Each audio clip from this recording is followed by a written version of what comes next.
Yo, this is Afrojack and this is how it went down on my track Give Me Everything, together with Pitbull, Neo and Nair.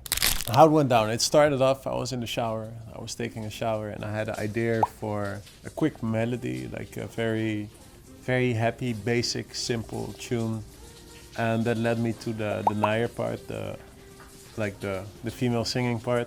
And I had it in my head, and of course, like usually when you're in the shower, you're like, oh, I'll just do it like after I finish the shower. But I was too afraid I would forget, so I literally put on a towel. I went up to the studio, and I started like programming the beginning part in and writing the first lyrics.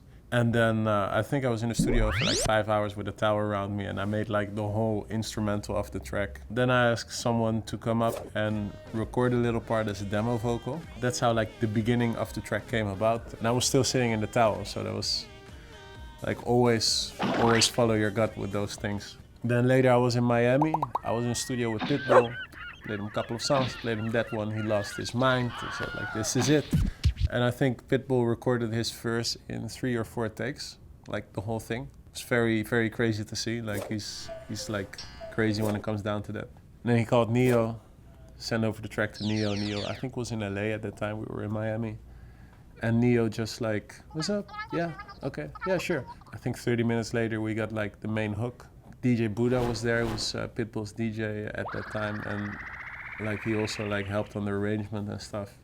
And that's how it all went down, I think, in the span of one day in my studio, in my towel, and one day in the studio with Pitbull, on the phone with Neo, and like just compiled the whole thing like in one day. Of course, after that comes the whole tedious mixing aspect of the song, the arrangement, figuring it out perfectly. That like took, I think, at least 30 days. You're always surprised when a song hits this way.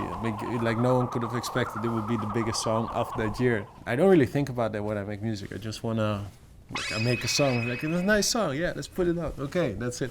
So, yeah. Grab somebody sexy, tell them, hey.